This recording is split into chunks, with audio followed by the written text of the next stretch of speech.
पानी पेठ मैं वारी खोजन गई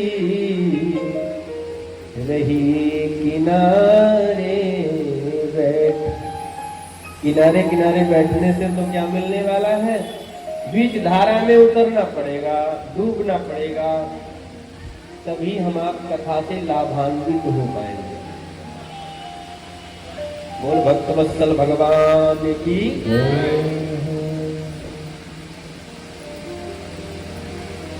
तो कलिकाल के कलुषित प्राणियों का कल्याण करने के लिए भगवान गोविंद की श्यामलता इस ग्रंथ में समाई हुई है। ये भक्तों का दर्शन करने के लिए स्वयं भगत के ऊपर विराजमान होकर के शोभा यात्रा के माध्यम से चले जाते हैं। ऐसे भागवत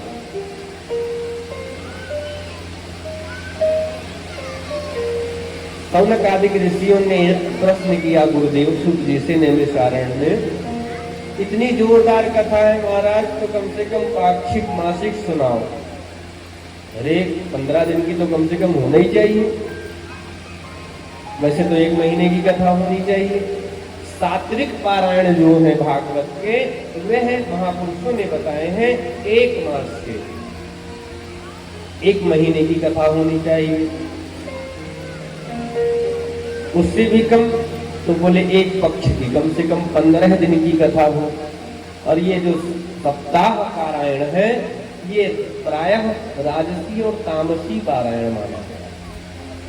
यह कलिकाल के जीवों के लिए विधान है श्रेष्ठ, क्योंकि कलुषित प्राणियों का कल्याण संतों ने विचार किया कैसे हो। कलिकाल का प्रभावित जीव, यह मानव शरीर इतना सामर्थ्यवान नहीं वो इतने घंटे बैठ करके कथा सुन पाए, इतने दिन तक कोई लगातार अनुष्ठान कर पाए बिना हिंसा किए, बिना कोई ऐसा गलत कार्य किए। तो बहुत कम दिनों में इसलिए बांधा कि सप्ताह अथवा सप्ताह का भाव क्या है? बोले सप्ताह के किसी भी दिन मृत्यु आ सकती है, इसलिए गोविंद से माधव से संबंध बनाने के लिए सज्जनों भागवत की कथा किसी भी दिन मत छोड़ो। सोम मंगल बुध बृहस्पति शुक्र शनि रवि सब दिन भगवान की कथा सुनो। सब ही सुलभ सब दिन सब देशा, ये सबको सुलभ है, सब दिन सुलभ है, सब देश में सुलभ है भगवान की कथा, इसलिए सुनना चाहिए। ऋषियों ने प्रश्न किया गुरुदेव 7 दिन में ही इस कथा को क्यों चट कर जाते हो? इस 7 दिन की परंपरा कब, कहाँ, किसने, कैसे बनाया? तो ध्यान पूर्वक सुनो। लोक विग्रह मुक्तस्य नारद स्थित विधि श्रवे कुतः प्रीति संयोगः पुत्र ते सह। सनक सनंदन सनातन सनत कुमार जी महाराज जो ब्रह्मा जी के मानस पुत्र हैं, वे एक बार विचरण कर रहे थे बद्री विशाल धाम में। एकदा ही विशालायाम चत्वार ऋषयो मला सत्संगार्थं समायात तत्र सुस्तत्र नारदम्। बद्री विशाल धाम में सनक सनंदन सनातन सनत कुमार जी महाराज विचरण कर रहे थे। आप कहेंगे किसकी मार्थे? बोले सत्संग की इच्छा से, सत्संग आर्थे। संत व्यर्थ भ्रमण नहीं करते, संत का कण और अन्न का क्षण व्यर्थ नहीं जाने देना चाहिए। इतना ही लो थाली में व्यर्थ न जाए नाली में। कई लोग थाली भर करके भोजन ले लेंगे चाहे पूरा भले न कर पाए, और थाली में प्रतिदिन भोजन छोड़ने वाला, देखो कभी कभार छूट जाए वो अलग का विषय है, स्वास्थ्य हमारा आपका न ठीक हो अथवा भोजन में रुचि न बन रही हो तो भोजन कभी कभार छूट जाए वो अलग का विषय। जो रोज थाली में भोजन छोड़ते हैं प्रायः वो निरोगी नहीं रह सकते, उनके घर में अन्न अटता नहीं। इसलिए थाली में उतना लो जितना ग्रहण कर सको। 2 बार ले लो, 3 बार ले लो, ठीक है, लेकिन ऐसा ध्यान रखना चाहिए। और संत का क्षण, साधु के पास बैठो, संत के पास बैठो तो मतलब की बात करो, व्यक्ति की बातों में क्या रखा है। सत्संग की इच्छा से संत विचरण कर रहे थे। भगवान की कथा प्रारंभ कहाँ होती है? जहाँ पर एक साधु से मिल जाए, जहाँ पर एक भक्त से मिल जाए, बस वहीं से भगवान की कथा प्रारंभ हो जाती है। सज्जनों, अत्र ते कीर्तस्यां भक्ति युक्तम कथानकम सुखेन मम यत्प्रोक्तम रहस्यम विचार्य च। ऋषियों ने प्रश्न किया, महाराज ये 7 दिन की परंपरा कैसे बनी? बोले सनक सनंदन सनातन सनत कुमार जी महाराज बद्री विशाल धाम में विचरण कर रहे थे। उन्होंने देखा सामने से नारद जी महाराज आ रहे हैं। नारद जी इससे पहले जब कभी मिलते थे तो उनके मुखमंडल की आभा, उनका तेज अलग चमकता था, किंतु आज मन खिन्न है, मन पे उदासी छाई हुई है, फेस पर उदासी है। उनके भाव क्या है? जो भगवान का नाम स्मरण करता है, जो भगवान के नाम का जप करता रहता है, अहरनिश सीताराम सीताराम राधे श्याम इस मन रूपी भौरे को रटाता रहता है, उसका मन सदैव प्रसन्न रहता है। उसके चेहरे का तेज जो है, उसके फेस का सदैव दीप्यमान रहता है, उसका तेज चमकता रहता है, ये निरोगी रहता है। इसलिए अधिक से अधिक जब समय मिले, जब भी अवकाश हो, तो इस मन को भगवान के नाम में लगाओ। नाम महाराज में बहुत सामर्थ्य, बहुत शक्ति है। नारद जी महाराज आज भगवान का नाम भी नहीं ले रहे, अपनी बीड़ा पर नाम संकीर्तन करते हुए जब कभी दिखाई पड़ते थे श्रीमन नारायण नाम का संकीर्तन करते रहते थे। आज वह वो भी नहीं कर रहे हैं। तो सनकादिकों ने पूछ दिया, गुरुदेव हरे नारद जी महाराज कथम ब्रह्मण्यदेन मुखः कुतश्चिंता तुरो भवान् त्वरितं गम्यते पुत्र कुतश्चागमनं तव। हरि नारद जी महाराज आप कहाँ से आ रहे हैं, कहाँ जा रहे हैं? आपका मुखमंडल तो देखने से ऐसा लगता है जैसे बहुत कृपण कंजूस व्यक्ति का किसी ने धन चोरी कर लिया। देखो महाराज, क्षमा करना, संसारियों पर कोई समस्या आती है तो वे संतों की शरण में जाते हैं उसका समाधान करवाने के लिए।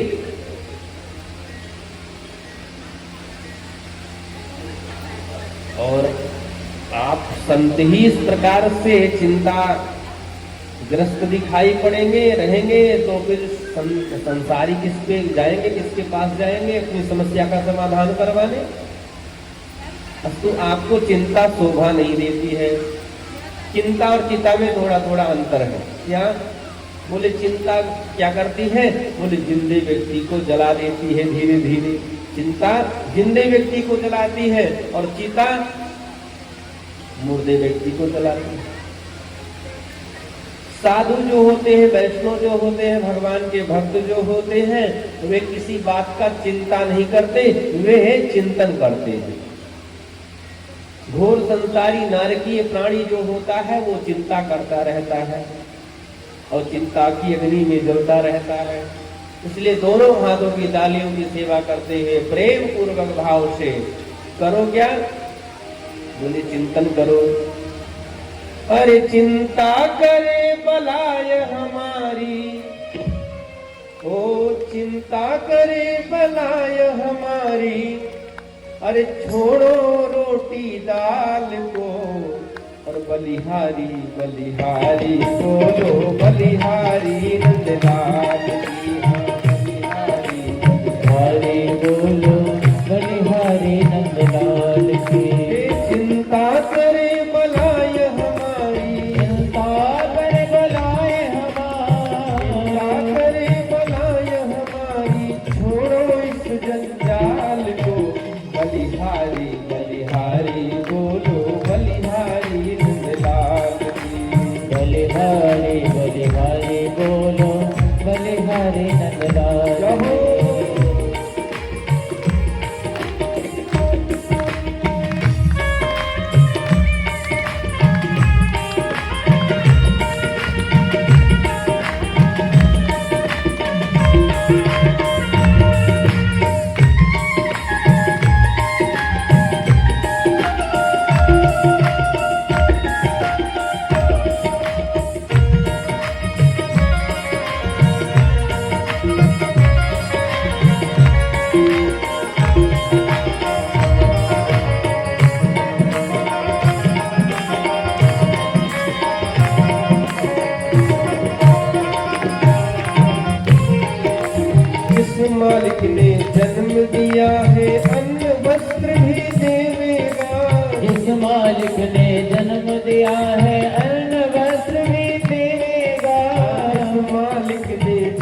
दिया है अन्न वस्त्र भी देवेगा।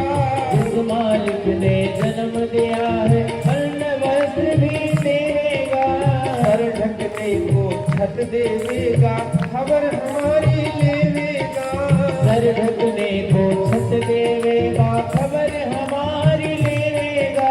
भजन करो निश्चिंत हो चिंता, भजन करो निश्चिंत हो चिंता। राम भजो निश्चिंत हो चिंता, राम भजो निश्चिंत हो चिंता। श्याम भजो निश्चिंत हो चिंता, राम भजो निश्चिंत हो चिंता।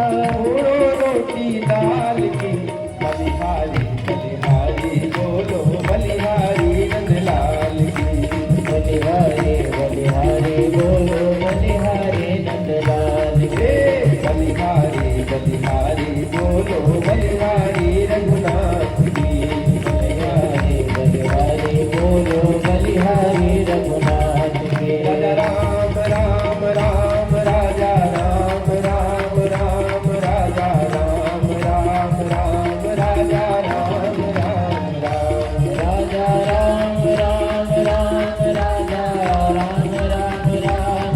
राजा राम राम राम राजा राम राम राम। सीता राम राम राम राजा राम राम राम राजा राम राम राम राजा राम राम राम। राजा राम राम राम राजा हरि बोल। राजा राम राम राम राजा राम राम राम। बलिहारी बलिहारी बोलो बलिहारी नंदलाल की। बलिहारी बलिहारी बोलो बलिहारी नंदलाल के। चिंता करे बलाय हमारी, चिंता करे बलाय हमारी चिंता करे बलाय हमारी। चिंता करे बलाए हमारी। छोड़ो इस जंजाल को, बलिहारी बलिहारी बोलो बलिहारी नंदलाल की। बलिहारी बलिहारी बोलो बलिहारी नंदलाल के। बलिहारी बलिहारी बोलो बलिहारी नंदलाल। चिंता करे बलाय हमारी, और छोड़ो इस जंजाल को। बलिहारी बलिहारी बोलो बलिहारी नंदलाल की। उस परमात्मा को धन्यवाद दो और मानव तन उसने दिया, ईश्वर के अंश हो। हम हम कोई साधारण नहीं, ईश्वर के अंश है।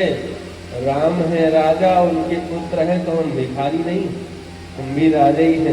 राजा का पुत्र राजा ही होता है। ईश्वर अंश, जीव अविनाशी, हमारा विनाश नहीं है किसी काल में, हम अविनाशी हैं। माया के अज्ञान ने हमको ये बता दिया कि हमारा विनाश होता, हम मरते नहीं। तो नैनम छिन्दन्ति शस्त्राणि नैनम दहति पावकः नाचेनम क्लेदयन्ति आपो न सोऽस्ति इति मारुताः। हम आप हैं क्या? शरीर है। हम आप पुरुष हैं, हम आप स्त्री हैं। हमारे परिचय क्या है? कोई पूछे हम कौन है तो पहले सबसे पहले अपना नाम बताते हैं। दूसरा परिचय क्या? हम अपनी जाति बताते हैं, ब्राह्मण है, क्षत्रिय है, वैश्य है, शूद्र है, सेठ जी है, क्या है वो परिचय बताते हैं। तो क्या हम ये हैं? हम शरीर है, हम जाति है, हम नाम है? नहीं, हमारा शुद्ध परिचय, हमारा वास्तविक परिचय जो है वो है हम है आत्मा। क्या है? आत्मा। परमात्मा के पुत्र हम आत्मा है केवल। अब इस बात का विस्तार आगे और करूंगा मैं। तो नारद जी महाराज को इस प्रकार से उनके अग्रजों ने, सनत कुमार जी महाराज ने डांट लगाई और कहा, महाराज चिंता मत करो, चिंतन करो। और देखो साधु संतों के पास में तो मैं जहां तक समझता हूँ ऐसा कोई धन ही नहीं होता कि जो चोर चुरा सके। साधुओं का जो धन है उसे चोर चुरा नहीं सकते। और संतों का धन क्या है? हमारे ब्रजमंडल प्रदेश में भक्तजन बहुत प्रेम से गुनगुनाते हैं, गाते हैं। आशा है आप लोगों को भी पसंद आएगा, आप भी गाएंगे। और भगवती के चरणों में भी बैठे हम लोग, तो प्रेम से सब लोग बोले, हमारो धन राधा श्री राधा श्री राधा, धन राधा श्री राधा श्री राधा, हमारो धन राधा श्री राधा श्री राधा, हमारो धन सब लोग बोले, श्री राधा श्री राधा, जीवन धन राधा राधा राधा राधा राधा, जीवन धन राधा राधा राधा राधा राधा, जीवन धन राधा राधा राधा राधा राधा, जीवन धन राधा राधा राधा राधा राधा, परम धन राधा श्री राधा श्री राधा, परम धन राधा श्री राधा श्री राधा। रहो। मीठी मीठी ताली की सेवा करते हुए सब लोग अपने मुख से बोले, देखो आप सबका राधा नाम धन है, हमारा केवल अकेले का नहीं है।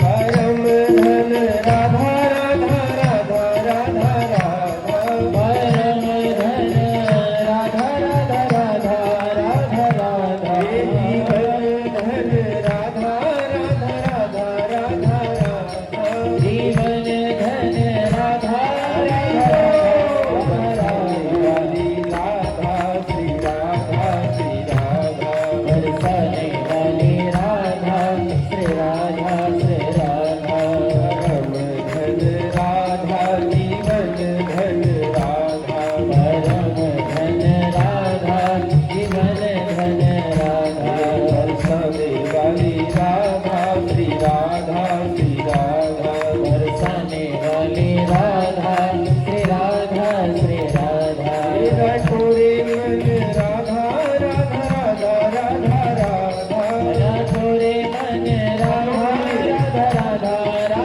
राधा, छोड़े मन राधा राधा राधा राधा राधा, मेरा छोड़े मन राधा राधा राधा राधा, गाओ रे मन राधा श्री राधा श्री राधा, गाओ रे मन राधा श्री राधा श्री राधा, जीवन धन राधा परम धन राधा, जीवन धन राधा परम धन राधा, बरसाने वाली राधा मोहन की प्यारी राधा, बरसाने वाली राधा मोहन की प्यारी राधा।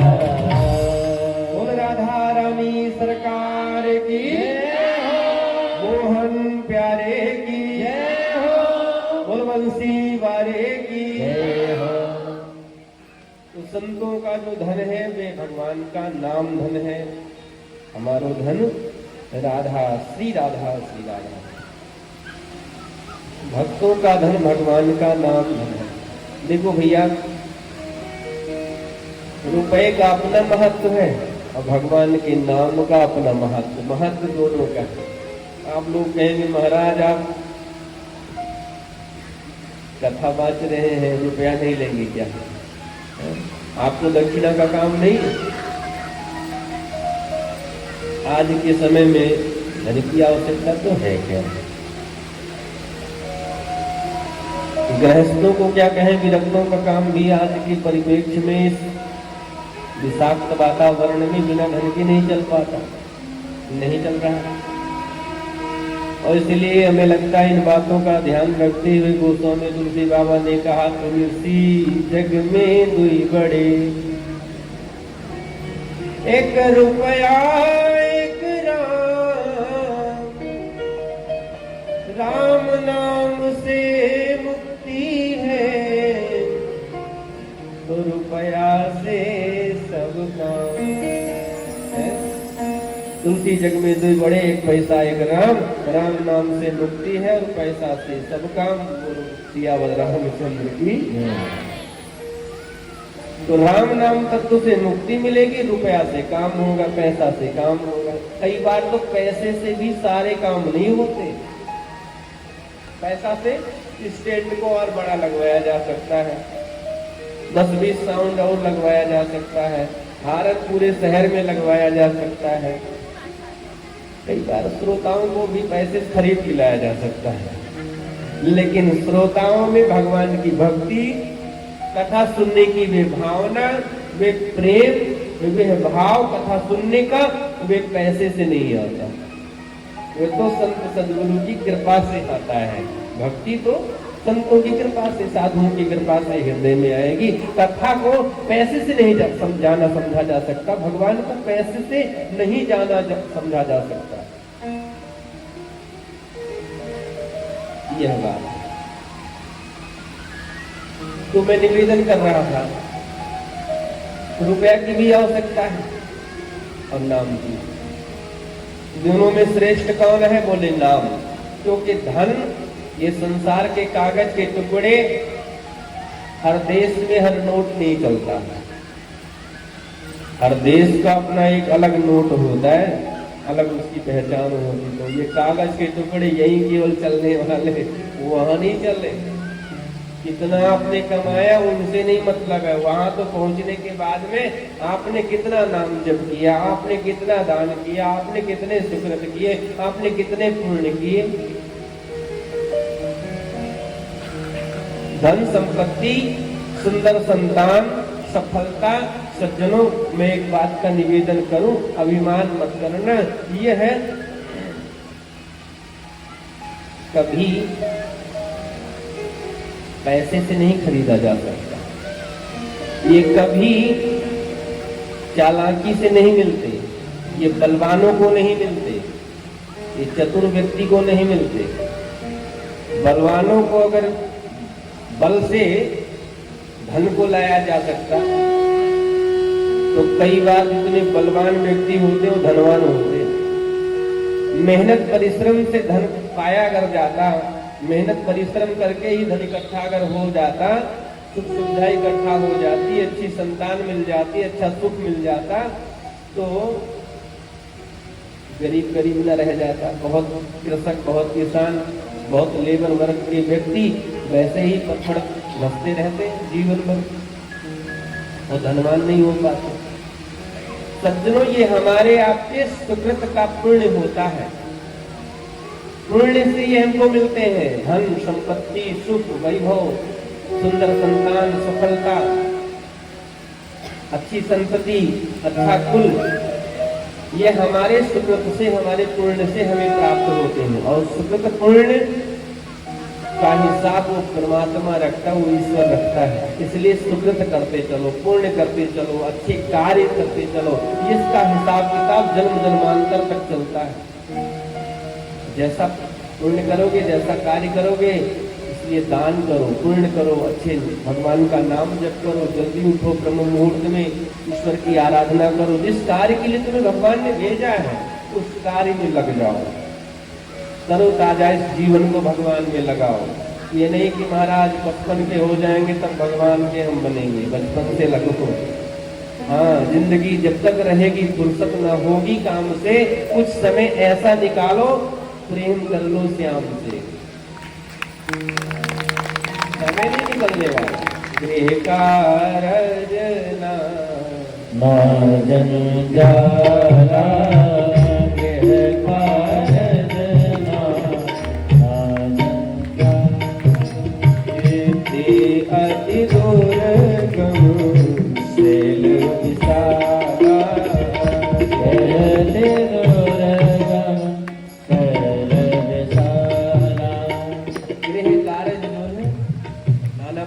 जंजाल है। अति दुर्गम शैल विशाला, वैष्णो देवी का टिकट कटा लिया, जाने के लिए यात्रा बनाई, और परसों टिकट, परसों निकलना था, आज बच्चे का पैर टूट गया, फिसल गया, आफत आ गई। तो यही एक गृह कारज नाना जंजाला, उधर का कार्यक्रम कैंसिल, इधर बच्चों गए भी तो दे अति दुर्गम शैल विशाला। वैष्णो देवी का पर्वत दिखाई पड़ता है, शैल मतलब पहाड़, लगता है कि बस पास ही में ही माता जी पहुंच जाएंगे, उछलते कूदते। लेकिन जैसे जैसे आगे चलते चलो वैसे वैसे ये अति दुर्गम सेल विशाला। सुकृत आज कर लेंगे, कल कर लेंगे, परसों मंदिर चले जाएंगे, ऐसा कर लेंगे। अब एक नियम बनाएंगे, अब की बार नया साल आएगा तो सुबह जल्दी उठना शुरू करेंगे, अब एक माला जब भी करेंगे। लेकिन ये समय ऐसे से बीतता जाता है।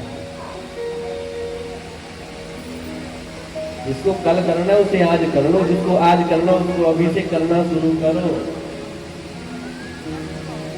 चली जा रही है उम्र धीरे धीरे, चली जा रही है उम्र धीरे धीरे, चली जा रही है उम्र धीरे धीरे, चली जा रही है उम्र धीरे धीरे, चली जा रही है उम्र धीरे धीरे, चली जा रही है उम्र धीरे धीरे। धीरे धीरे समय किसी का इंतजार नहीं करता, काल किसी का इंतजार नहीं करता, ये चलता जाता है। इसलिए जागृति, सत्याम जागृति संयमी, संयमी जागृत हो। जब से नियम को पकड़ ले। तो मैं निवेदन कर रहा था नारद जी महाराज से, संतों ने पूछा कि महाराज भगवान का धन ही श्रेष्ठ धन है, और हम आपको निवेदन कर रहे हैं। भक्तिमती मीरा दीदी ने भगवान के नाम धन को कमाया और उन्होंने कहा पायो जी मैंने राम रतन धन पायो, पायो जी मैंने राम रतन धन पायो, जी मैंने राम रतन धन पायो, पायो जी मैंने राम रतन धन पायो, वस्तु अमोलक दी मेरे सद्गुरु, वस्तु अमोलक दी मेरे सतगुरु, वस्तु अमोलक दी मेरे सद्गुरु, वस्तु अमोलक दी मेरे सतगुरु, पायो जी मैंने राम रतन धन पायो, पायो जी मैंने राम रतन धन पायो, खर्च न कोई चोर नहीं लूटे, खर्च न कोई चोर नाही लूटे, खर्च न कोई चोर नहीं लूटे, खर्च न कोई चोर नाही लूटे। भक्तिमती मीरा दीदी के गुरु कौन है जानते हो? श्री रैदास जी महाराज। रैदास जी के गुरु जी कौन है? आद्य गुरु श्री रामानंदाचार्य जी महाराज। भगवान रामानंदाचार्य जी रैदास के गुरु हैं और रैदास जी भक्तिमती मीरा के गुरु। तो मीरा दीदी से किसी ने पूछा कि मीरा दीदी आपने ये राम नाम रूपी धन कहाँ पर पाया, कहाँ बट रहा है, हमें भी बताओ, पता हम भी लेना चाहते हैं। कहीं धन बट रहा हो तो लोग पता पूछते हैं, भाई हमको भी बता दो, हमें भी धन की आवश्यकता है, हमको भी मिल जाए है? मीरा दीदी ने पता कहा, नोट करिए कहाँ पे मिलता है।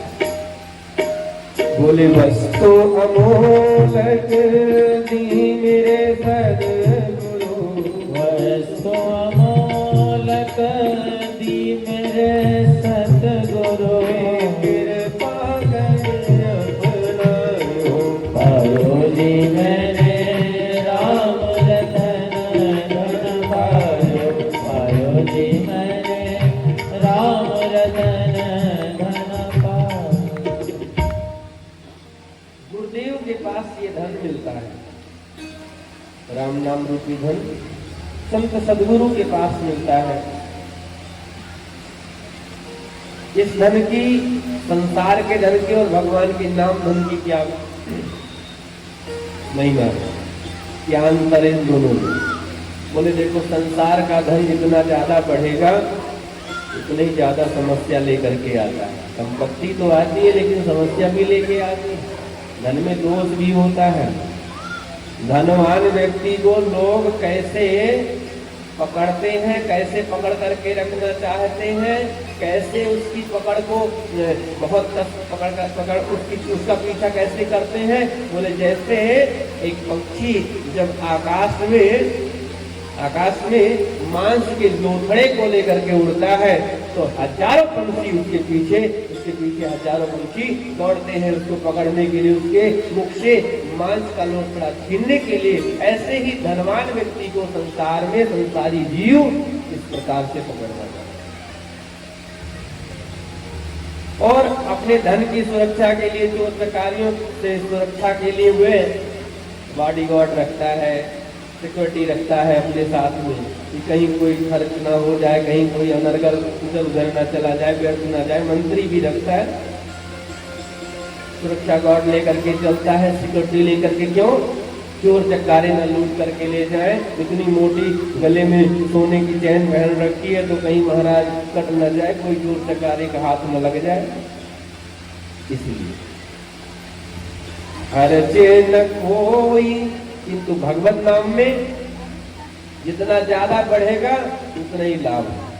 खर्चे का कोई डर नहीं, जितना कमाओ उतना बढ़ता ही जाता, बैंक बैलेंस होता ही जाता, खर्चा का डर नहीं है। खर्चे न कोई, अरे चोर नहीं लूटे, ये तो दिन दिन बढ़त सवारो पायो जी मैंने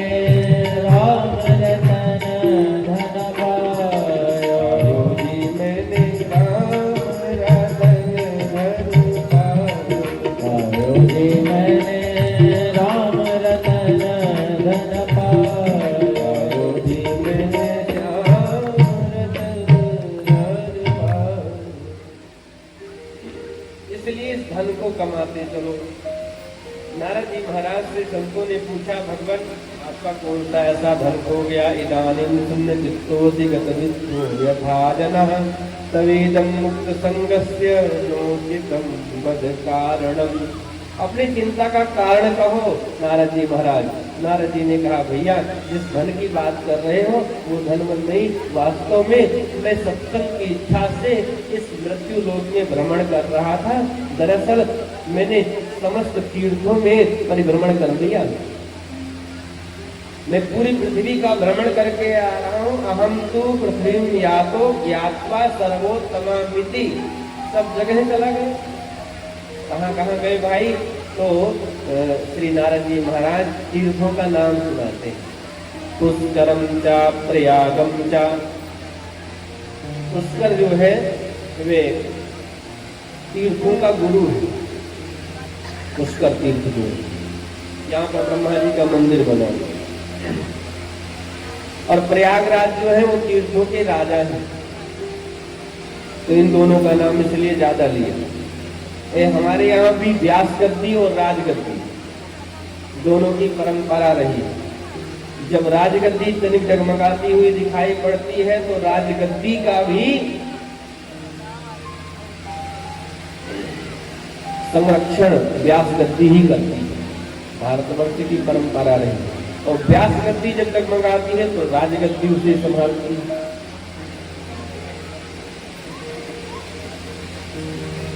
संतों का और राजाओं का बहुत सुंदर, बहुत पुराना मेल है। व्यास गद्दी संतों की और राजगद्दी राजाओं की। तो प्रयागराज गया मैं महाराज। पुष्करम चा प्रयागम चा काशीं गोदावरीं तथा हरिक्षेत्रम कुरुक्षेत्रम सेतुरंगम श्रीरंगम सेतुबंधनम। पुष्कर गया, प्रयागराज गया, काशी गया, गोदावरी गया, हरिक्षेत्र हरिद्वार गया, कुरुक्षेत्र की भूमि पर गया, श्रीरंग सेतु बंधु रामेश्वरम गया, किंतु इन तीर्थों में केवल भ्रमण ही मेरे हाथ लगा। एवं आदिश तीर्थेषु ब्रह्मांड इतस्ततः। नारद जी महाराज अपने अग्रजों से सनक सनंदन सनातन सनत कुमार जी महाराज से कहते हैं, इन तीर्थों में मुझे इस कलिकाल का ऐसा प्रभाव हो गया है, इस कलिकाल के प्रभाव के कारण कहीं भी मेरे मन को शांति देने वाला कोई वातावरण, कोई कार्य नहीं दिखाई पड़ा।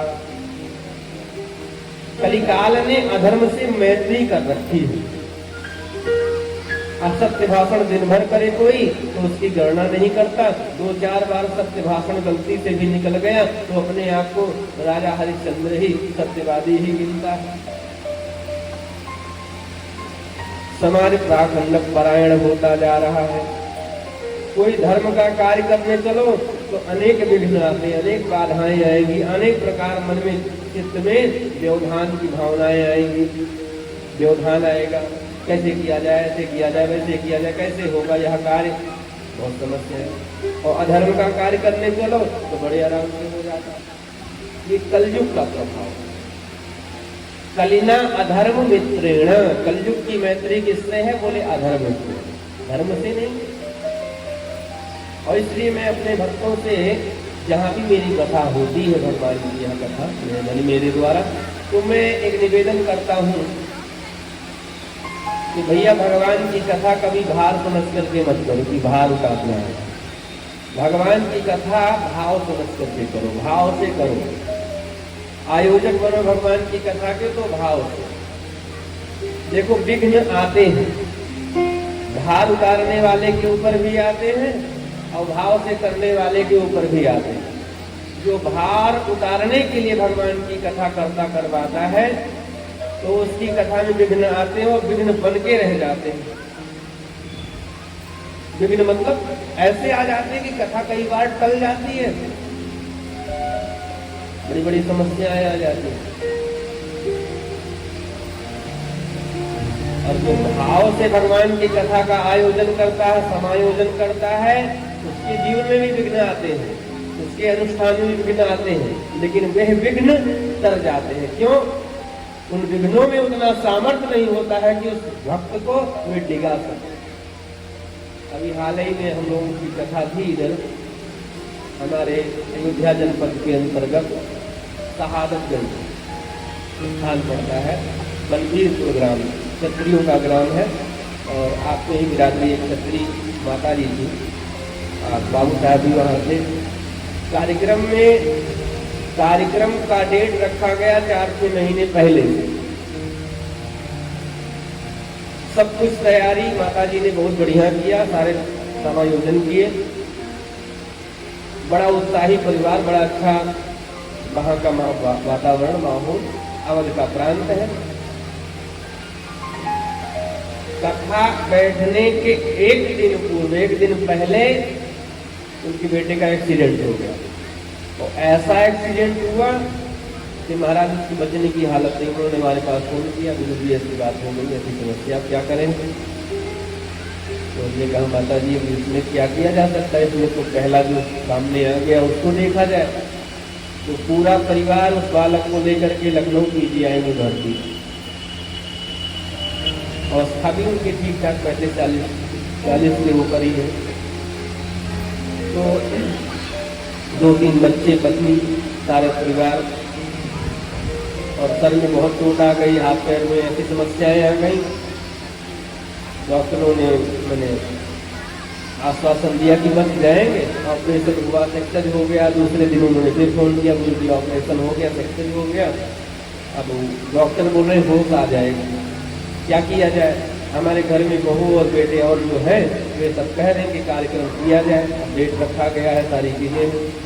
तो मैं उनके यहाँ गया, मैंने कहा भाई कथा वथा तो बाद की बात है, वो तो होता रहेगा, होगा बाद में। किसी व्यक्ति के यहाँ कोई ऐसी समस्या आई तो रात में ही मैं कहीं बाहर था, आया वहाँ से तो सीधे उनके घर गया। तो उन्होंने इस बात को रखा कि हाँ गुरु जी क्या किया जाए। तो उनके परिवार में कुछ लोगों की इच्छा थी कि हाँ होश आ जाएगा, ऑपरेशन सक्सेस हो गया है तो कार्यक्रम किया जाए। तो मैंने भी एक अनुमति दी कि भाई देखो ऐसी समस्या में दुआ और दवा दोनों का आश्रय व्यक्ति लेता ही है। कुंडली आदि जब दिखाते हैं, ग्रह अनुकूल नहीं होते हैं तो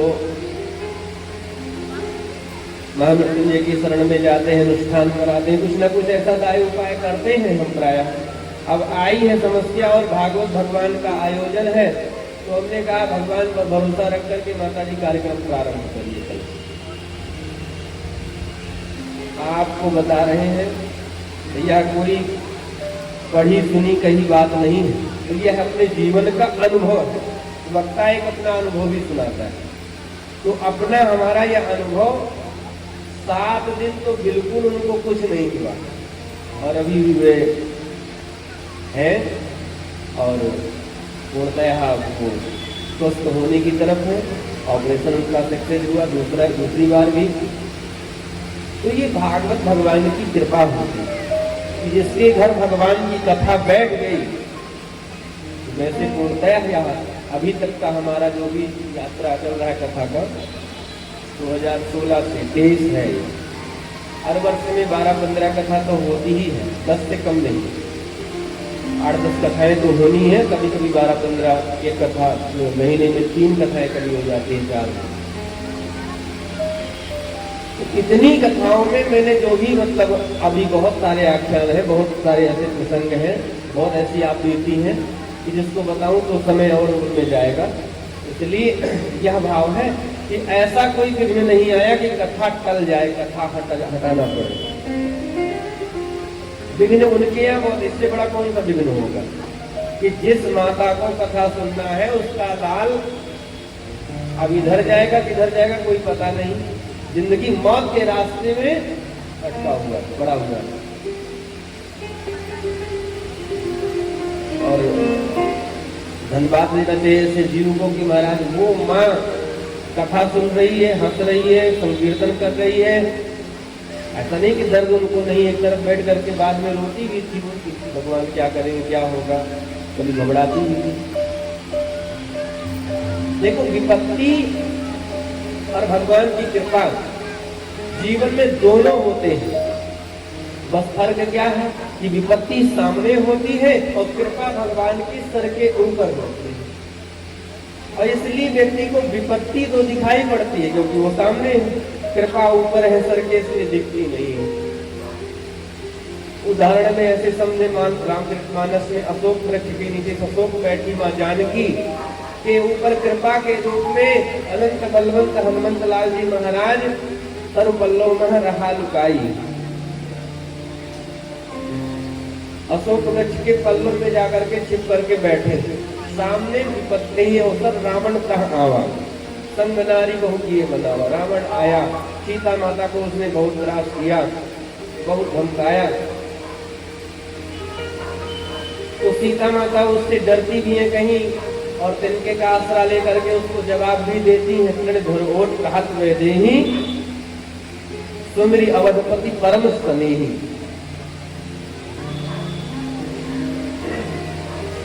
रावण का सामना तो मां जानकी करती है, लेकिन एक मन में डर भी है कि ये रावण है, विपत्ति है, आ गया। तो जीव प्रायः विपत्ति से डर जाता है। इनको ध्यान देना भैया, जो विपत्ति है ना उससे पहले भगवान कृपा भी अपनी आपके सर पे रख रखे हैं और भगवान की कृपा का सदैव आश्रय लो। सिर पर सीताराम फिकर फिर क्या करना, सिर पर सीताराम फिकर फिर क्या करना, सिर पर सीताराम फिकर फिर क्या करना, सिर पर सीताराम फिकर फिर क्या करना, क्या करना क्या करना, फिकर फिर क्या करना, क्या करना क्या करना, फिकर फिर क्या करना। वो तेरे बिगड़े बन के सब काम, फिकर फिर क्या करना, तेरे बिगड़े बन के सब काम, फिकर फिर क्या करना।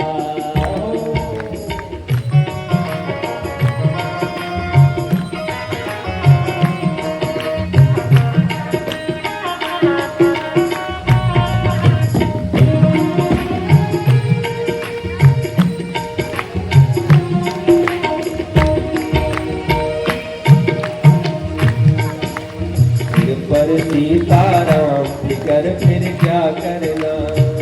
पर सीताराम कर फिर क्या करना। क्या करना क्या करना, फिकर फिर क्या करना। क्या करना क्या करना, फिकर फिर क्या करना।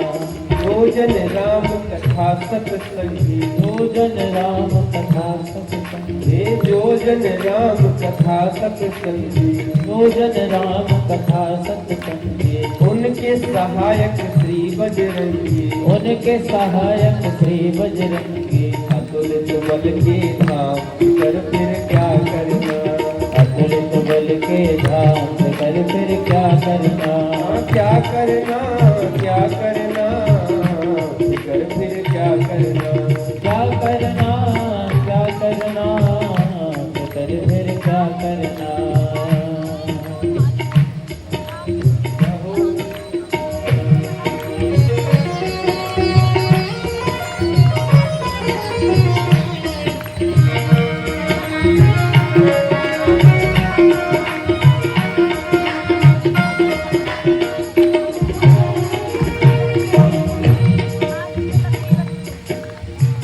रघुवर श्री जानकी मैया, पितु रघुवर श्री जानकी मैया। पितु रघुवर श्री जानकी मैया, पितु रघुवर श्री जानकी मैया। फिर क्यों परेशान हो भैया, फिर क्यों परेशान हो भैया। कटेंगे कष्ट तमाम फिकर फिर क्या करना। कटेंगे कष्ट तमाम फिकर फिर क्या करना। क्या करना क्या करना, फिकर फिर क्या करना। क्या करना क्या करना, फिकर फिर क्या करना।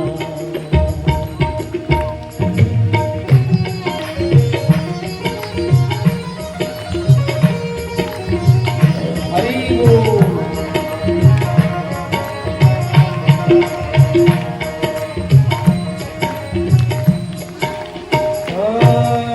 अब राजेश नहाह भरो तुम, अब राजेश नाह भरो तुम। नहीं व्यर्थ परवाह करो तुम, नहीं व्यर्थ परवाह करो।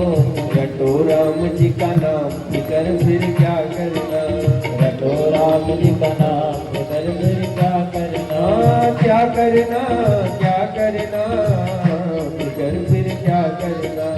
क्या करना क्या करना, फिकर फिर क्या करना। सिर पर सीताराम फिकर फिर क्या करना। सिर पर सीताराम फिकर फिर क्या करना। जुड़े मन के सब काम फिकर फिर क्या। बोल भक्त वत्सल भगवान की। तो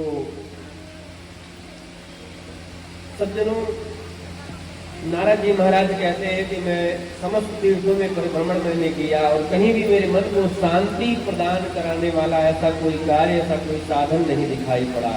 सत्यम नास्ति तपः शौचम, कलयुग का ऐसा प्रभाव इस सत्य समाप्त होता जा रहा है। सत्यम नास्ति तपः शौचम, तपस्या समाप्त होती जा रही। शौच माने पवित्रता। अब पालन करने योग्य जो धर्म है वे धीरे धीरे समाप्त होते जा रहे हैं। सत्य बोलो, तपस्या करो, शौच रखो, पवित्रता का ध्यान दो। लोग कहते हैं महाराज क्या बार बार नहाना, क्या बार बार हाथ धुलना। मन पवित्र होना चाहिए। तन तो पवित्र हुआ नहीं, मन कैसे पवित्र हो जाएगा। और देखो, तन और मन पवित्र दोनों की आवश्यकता है। किसी घट में भीतर में अमृत भर दिया जाए और बाहर में कलश में, भीतर में तो अमृत डाल दिया जाए और बाहर में मैला कचौला लगा दिया जाए, तो उसमें क्या उस अमृत को ग्रहण करने की इच्छा हमारी आपकी बनेगी? मन घृणित हो जाएगा। और बाहर कितना बढ़िया साफ सुथरा कर दिया जाए उस कलश को, खूब बढ़िया सजा दिया जाए और भीतर में मैला कुचैला भर दिया जाए, तभी बात नहीं बने। मन मलिन तन सुंदर कैसे, विष रस भरा कनक घट जैसे। तो बाह्य शुद्धता और भीतर की शुद्धता दोनों की आवश्यकता है, दोनों की पवित्रता की नितांत आवश्यकता है। तन मन हमारा दोनों पवित्र हो, इसलिए सनातन संस्कृति का जो पहला श्लोक है वो है अपवित्राः पवित्रो वा सर्वावस्थां गतोऽपि वा या स्मरेत पुण्डरीकाक्षं स बह्याभ्यन्तरः शुचिः। अपवित्राः पवित्रो वा, बाहर और भीतर से जीव भगवान पुंडरीकाक्ष का स्मरण करते ही पवित्र हो जाता है।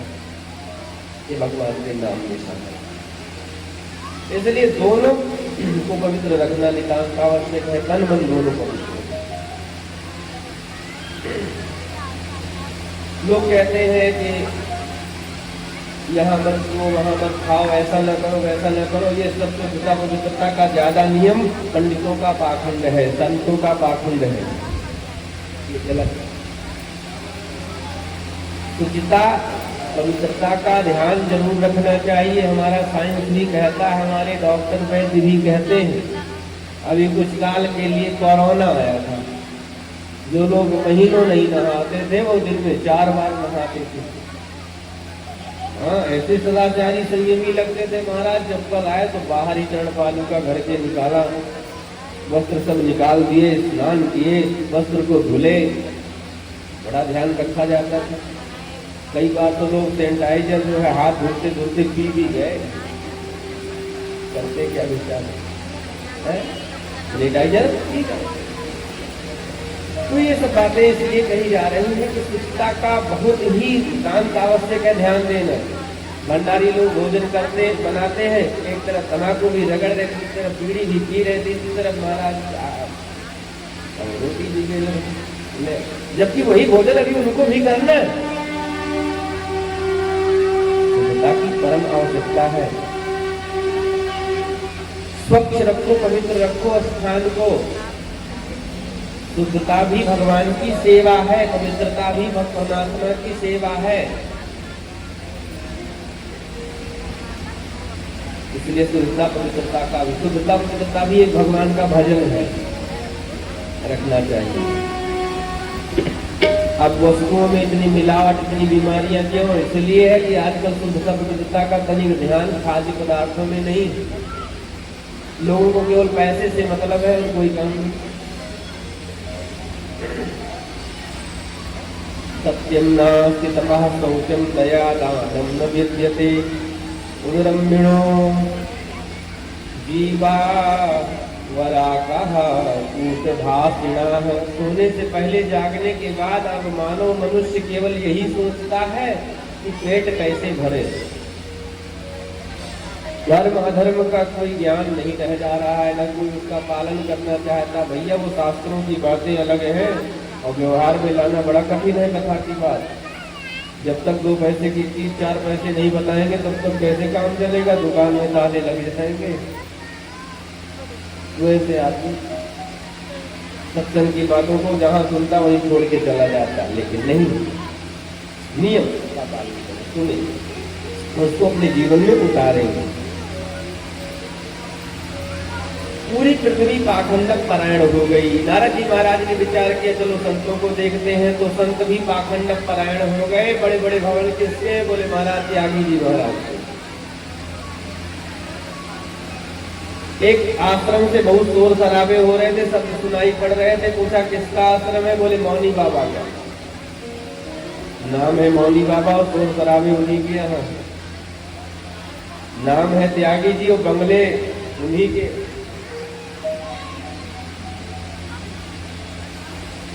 एक तरफ से बहुत ब्रह्मचारी बालक दिखाई पड़ रहे थे, आ रहे थे। मुझे किसके बच्चे? बोले ब्रह्मचारी जी महाराज। तपसी धनवंत दरिद्र गृही कलिकौतुक तात न जात कहीं। कलयुग का ऐसा प्रभाव कि संत भी पाखंडक परायण होते जा रहे हैं भैया।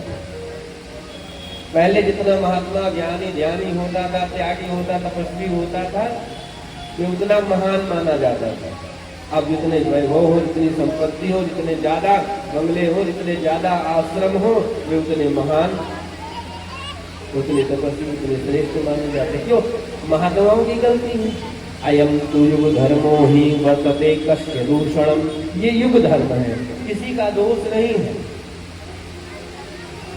किसी का दोष दर्शन करने के लिए भगवान ने हमें आपको नेत्र नहीं दिया, इसलिए किसी का दोष दर्शन न करो।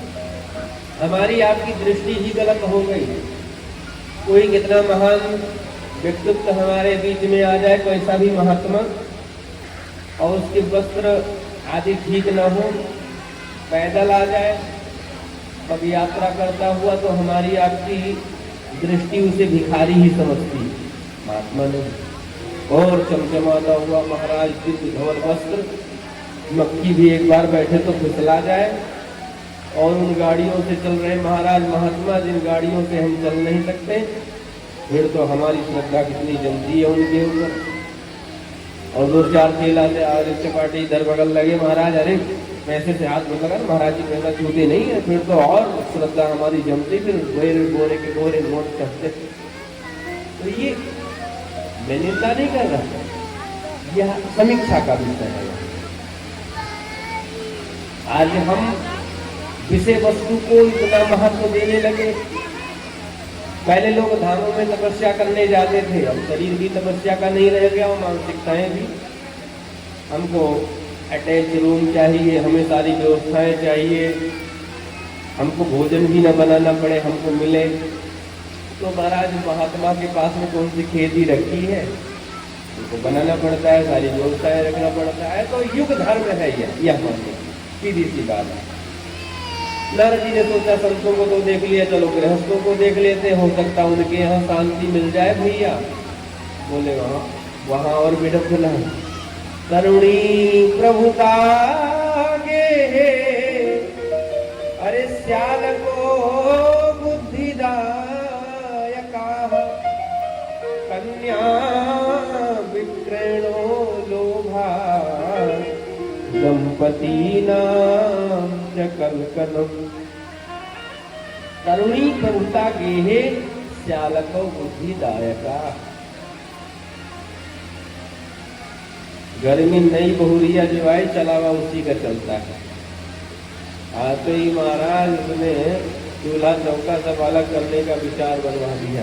महाराज देखो, आपके कारण स्वामी जी हमने अपने मैया को, अपने बाप को, अपनी बहना को, अपने भैया को, अपने परिवार को, अपने समाज को छोड़ दिया। मैं छोड़ के आ रही हूँ, तो धीरे धीरे अब आप भी हमारा अनुकरण करो ना, आप ही सबको छोड़ो।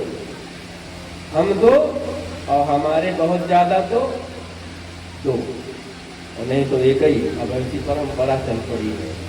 हाँ, यही है तरुणी प्रभुता की ही। सुत मानहि मात पिता तब लो, अब लालन दीख नहीं जब लो।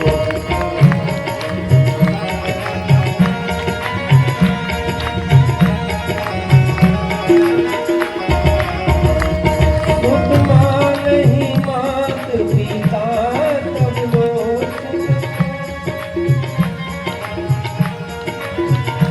सुत मानहि मात पिता तब लो, सुत मानहि मात पिता तब लो। अब लालन दीख नहीं जब लो, अब लालन दीख।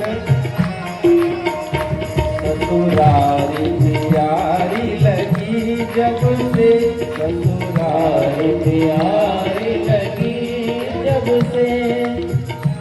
जानते हो, बेटवा अपने मैया बाप को कब तक मानता है, जब तक पत्नी का मुख नहीं देख लेता। कलयुग का प्रभाव। और जहाँ पत्नी का मुख देखा तो माया में बेचारा ऐसा मलिन हो जाता। मैया बाप ने जो सेवा करी, जो पाले, जिनका रक्त, जिनका ब्लड इस शरीर में घूम रहा है, उनको भूल जाता है, उनकी तरफ से आसक्ति समाप्त धीरे धीरे कर देता है। सुत मानहि मात पिता तब लो, गोस्वामी तुलसीदास जी महाराज रामचरितमानस उत्तरकांड में लिखते हैं।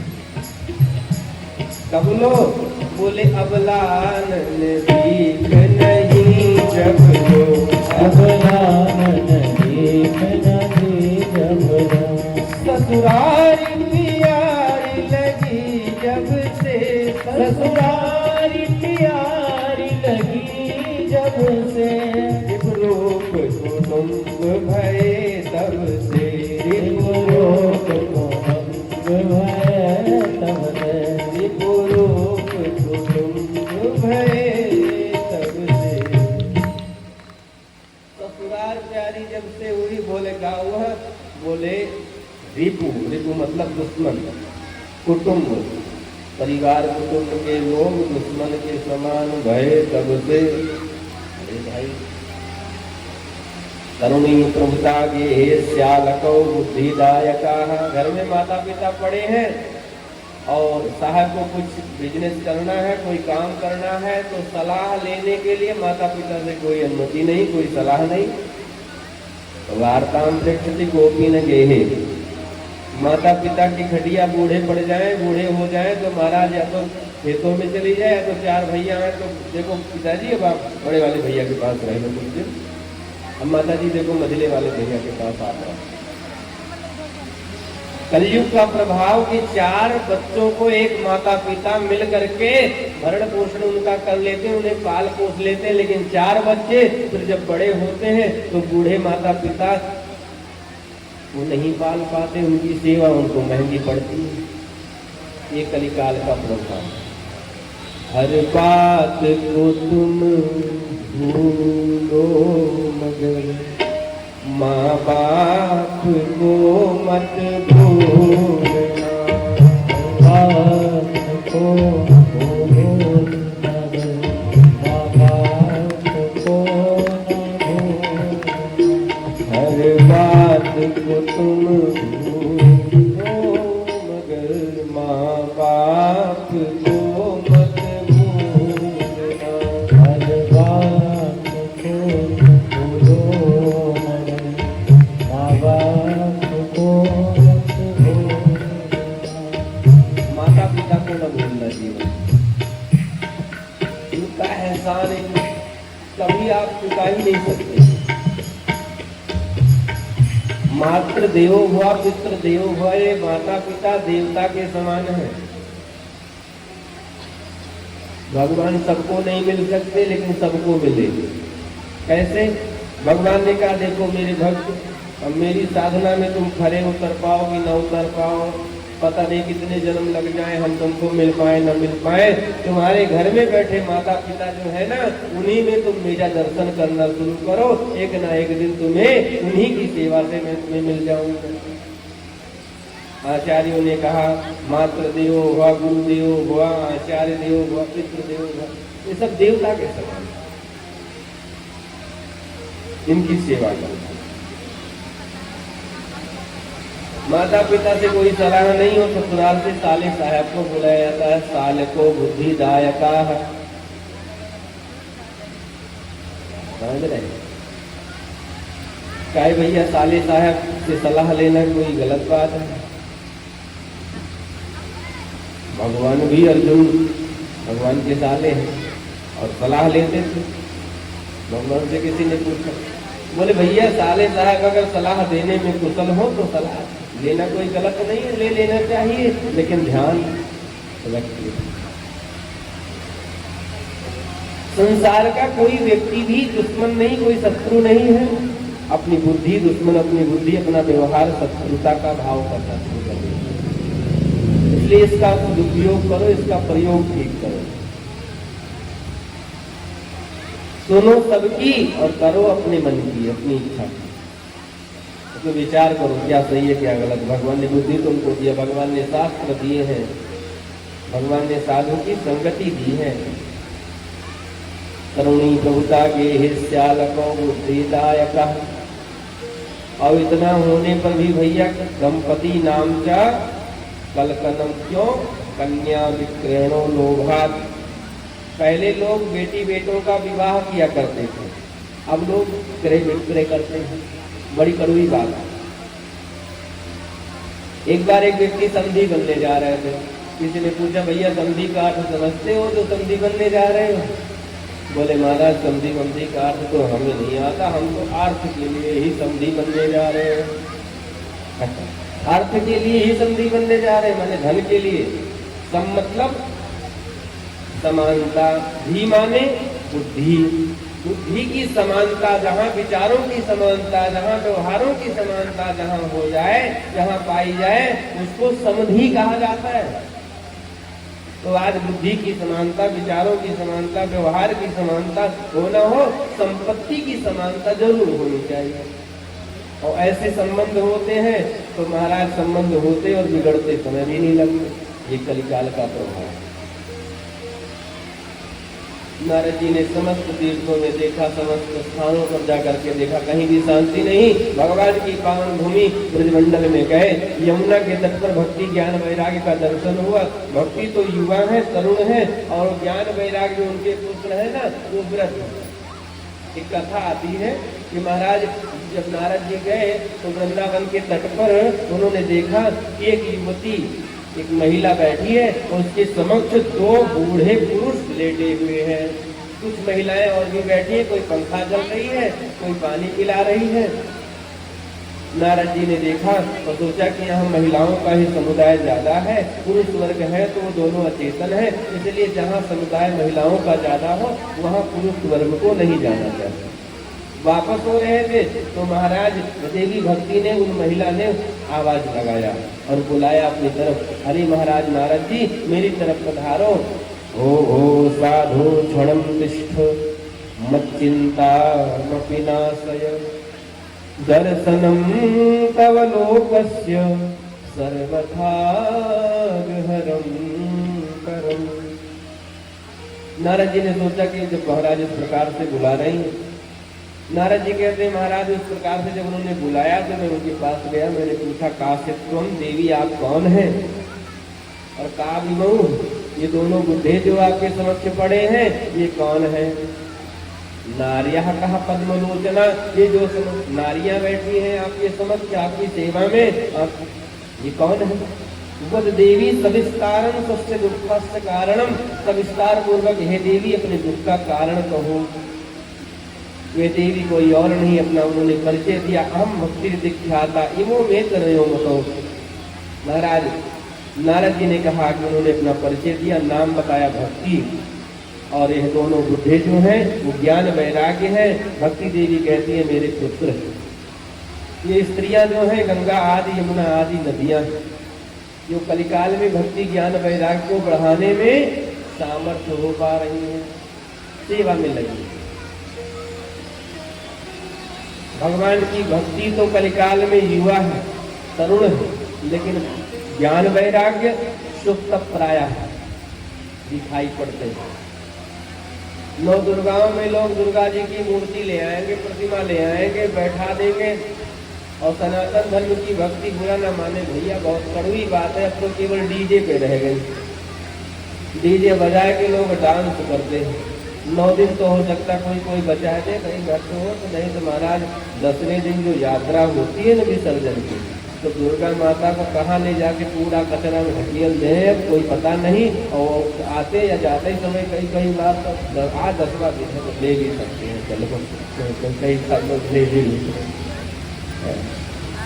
पाठ होना चाहिए दुर्गा सप्तशती का, कोई विद्वान ब्राह्मण वहां बैठाना चाहिए, सविधि पूर्वक भगवती की उपासना पूजा होनी चाहिए, ब्रह्मचर्य का पालन आयोजक परिवार को करना चाहिए, इन सब बातों का ध्यान। ये ज्ञान नहीं है, ये वैराग्य नहीं, समय नहीं है, पूरा रुपया तो खर्चा कर देंगे, प्रतिमा तो ले आएंगे, टेंट बड़ा लगा देंगे, सारी जो भंडारे भी बड़े जोर होंगे सब कुछ, लेकिन भगवती की उपासना कैसे करना है ये ज्ञान नहीं है। और थोड़ा समय 9 दिन का हम निकाल लें, भगवती के लिए ही दें, यह वैराग्य नहीं है। आज लोग आयोजन करते बड़ा बड़ा भागवत कथाएं बहुत हो रही, लाभान्वित तो नहीं हो पा रहे, कारण क्या है? यही ज्ञान वैराग्य सुप्त प्राय है।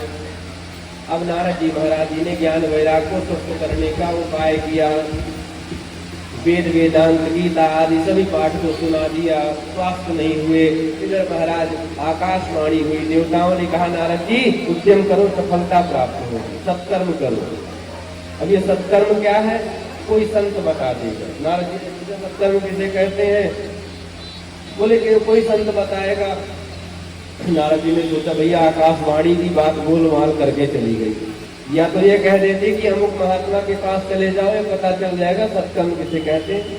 अब किस महात्मा के पास जाए? नारद जी महाराज अपने में महान संत, कोई महान वैद्य डॉक्टर नामचीन, छोटे मोटे डॉक्टरों के पास, वैद्यों के पास कुछ पूछने जाए तो कैसे पता चलता? छोटे मोटे डॉक्टर ऐसे हाथ जोड़े, अरे महाराज इतने आप महान हो, इतनी जानकारी आपको, और आप हमारा मजाक उड़ा रहे क्या? छोटे मोटे महात्मा तो ऐसे हाथ जोड़ लिए, महाराज नारद जी अब आप पूछ रहे सत्कर्म किसे कहेंगे, आप सर्वत्र आपकी गति है, सब कुछ आप जानते हैं।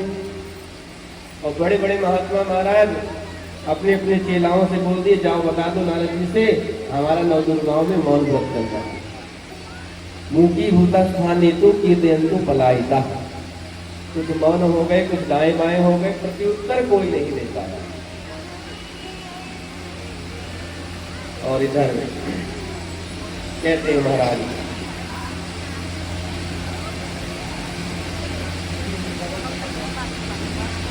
नारद जी भक्ति ज्ञान वैराग्य को स्वस्थ, भक्ति को ज्ञान वैराग्य को स्वस्थ करने के लिए विचरण कर रहे थे। सनत सनातन सनंदन सनत कुमार जी महाराज से इनकी भेंट भई। अब इन्होंने कहा कि महाराज ज्ञान वैराग्य को स्वस्थ कैसे किया जाए, यही हमारी चिंता है, या समझे यही हमारा चिंतन है जो आपने पूछा था। सनकादिक ऋषियों ने कहा, नारद जी महाराज ज्ञान वैराग्य को स्वस्थ करने के लिए आप परेशान हैं? अरे श्रीमद् भागवतालापा सतुगीता सुकाद भी, ये संगीत में गाया हुआ मधुर गीत श्रीमद् भागवत का गान करो, ज्ञान वैराग्य स्वस्थ होकर के अपनी मैया भक्ति के साथ में नृत्य करेंगे। नारद जी महाराज बोले, महाराज भक्ति ज्ञान वैराग्य भागवत से स्वस्थ हो जाएंगे, ये बात समझ में नहीं आती। हमारे पितामह ब्रह्मा जी ने हमको, हमारे पिताजी ने बताया भागवत का परिचय। भागवत में क्या है? भागवत के समस्त विषयों से मैं परिचित हूँ। भागवत वेदों का ही तो फल है।